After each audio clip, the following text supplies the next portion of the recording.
So I thought I'd start out with a poem. It's a little on the longer side. It's basically about gravity. I don't know if this can be the cut. I know. All right, we're not going to start with that poem.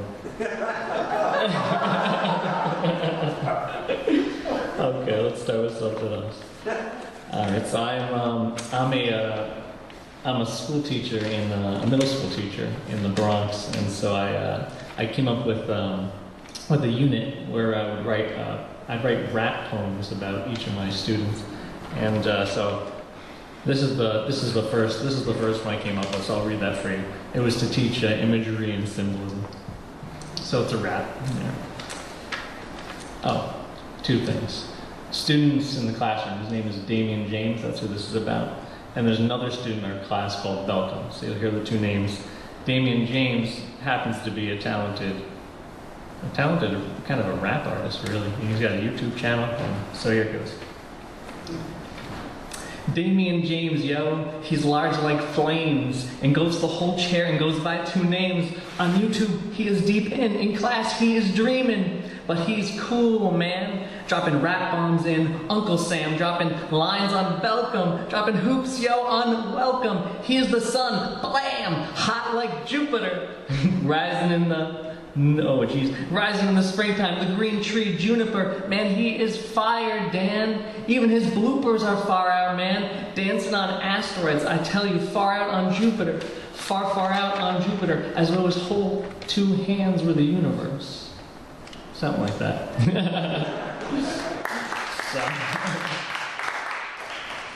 All right.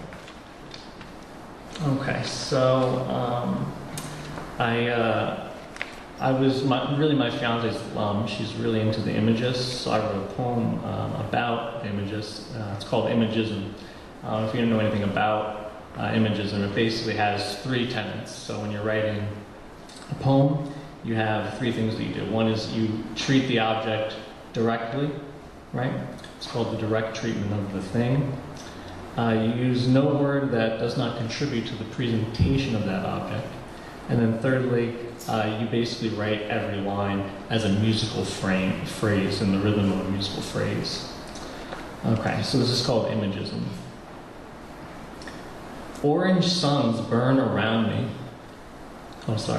Orange signs burn around me, like orange suns. And the writer begins to ask, where is the object of this poem, truly? This, the writer in his mousy eloquence, squeaks his salty fingertips on the keyboard like soppy soles of shoes. The squeaks speak, the speaks seek. Where can the subject go at all, really? What object is there to incarcerate? What burning sun is there to hold tall upon the table, to trap in the ministries of one's perception? Subtract from the division symbols of quaking nervousness and thundering, clacking ball and socket. Flickering leery lights and flooding gutters of this dreary, cruelest month stir like an impossible friend on the roadway of the subject. Where is that weary object at all in the midst of this, but between the brouhaha, like bugs on leaves in a forest? So that's my commentary. It's not fair to the images, I realize. All right, and then, let's see.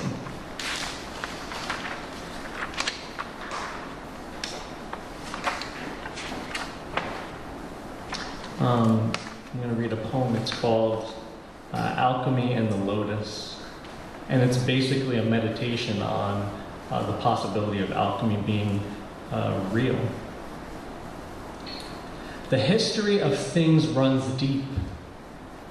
Can you hear the shape of history? The sounds crawling on out through the windpipes of all you see. A pallid specter. palms, fingers stretched long, reaching out through the shaky hands of trees. Can you see it? Can you smell it? Can you taste and intellect it, hear and taste it, feel or touch it? All the world is twisting with the branches, foaming with the clouds and currents. Let me ask you, is alchemy real? Is the magician an authentic possibility? I will tell you, there, in the werewolf's evening blue, with sliding clouds and sitting yellow moon, look. The moon is not so distant or different from you.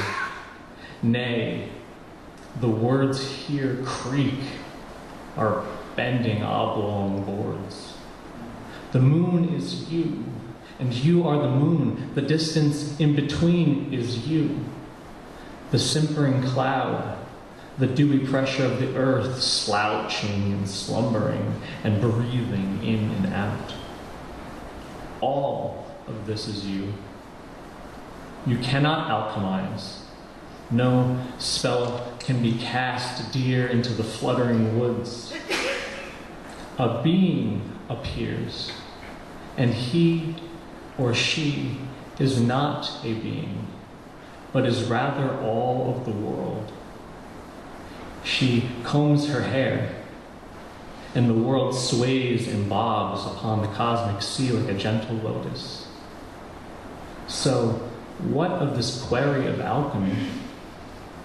Alchemy is both not possible and possible.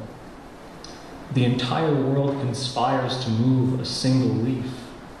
So why not also would it not conspire to make a little pebble into gold, or a little man into a glowing raft?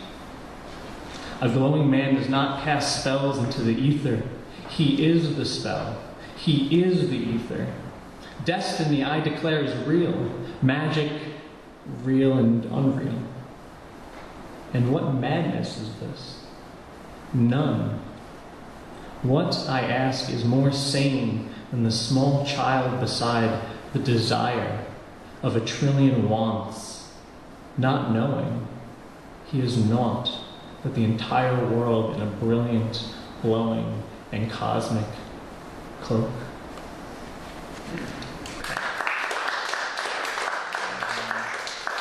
Thank you.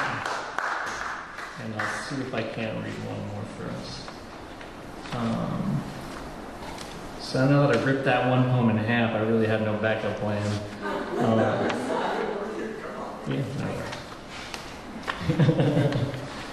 right.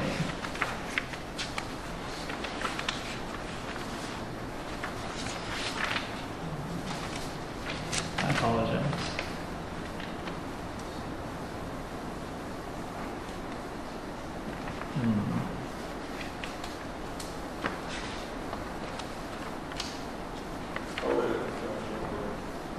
Okay. That's fine. I don't know, I'm looking for a ripped one page. I don't know if we're going to find it. It is a good poem, I think. Oh, I found it. Alright. So let's just piece it together. This. Okay. This is a new technique. Yeah. Alright. So it's called, this is called Dissemination, or it's called On Courage. And it's kind of an investigation into how one obtains courage, so to speak, or like a description of that psychological process. And it kind of puts it in a poetic framing, I suppose. Okay. On Courage. Rims of a leaf unfold before me. Alas, these limits have stood for far too long. I wish to curl into the pure air, to brown in fall, to return to my bud like a light returning to the hand of the dark. Ambrosia veins, rusting edges, chipping skin. If my fingers might venture to the palm of my roots, I might then be unafraid. But I know not death at fall. 2, I know not the courage of life during summer, when the timbers of spring have been surpassed, and the hope of growth is so no longer. I pine and pause. I dream. I postpone the angst of being less than others wish that I be. I am not the lavender song you wished for or hoped for. I am the lavender weed who peeks his head into your lawn in early spring, the little flower my father loves and my small brother smells. Can I not be myself, I ask, and keep still all that I have? Must my heart flood out to the streets with the wash? Must I seize the world by the horns? I suffer long, my eyes to the crescent of the moon in that long week for which it elapses. I want for what the Vajrayana monk does, solitude, peace. But is not the Mahayana path the greater, wanting its courage and the illusions of life? Truth is, all this talk leads me far from the root. The root is deep like the core of the earth, molten like the logic of truth, or like the pining of the human heart. With courage there sleeps soft the wrinkled cheek of fear. Yet, for neither courage nor fear, might there not perhaps sleep a lever wider than the little world? A straight eye thinks, I might see the lever here in the vaults of the galactic tower. What madness drinks from the moans of a billion soft-treading feet? What kingliness stirs in the ancient air as the trees do? I hear him atop the water, telling the panic of a rocking ship to calm and the storm to cease. What lever is this that tames the riddle? What riddle is this that sails like driftwood? A river flows wildly. A sea moans gayfully. Insects flee to the rocks and the sweet-smelling earth. The riddle catches onto a rock near the bank. Why did the insects flock? Why do the riddles catch? Neither man nor God can suspend above water with courage or with fear there at the bells of his heart. There can be no bells. There, by rocking sea, there can be only silence. Here beside the bells, the Shakyamuni dances without a sound in his heart. He listens out not to the songs of the mind, but the symphonies of the earth. The lavender bush and the purple weed grow upon the earth in silence. Neither postpones. The chiming bells are as sweet as a little child, with his fragrant flower beside my aging gentle father. There, I find not courage, but a weightless and beautiful lever. Thank you.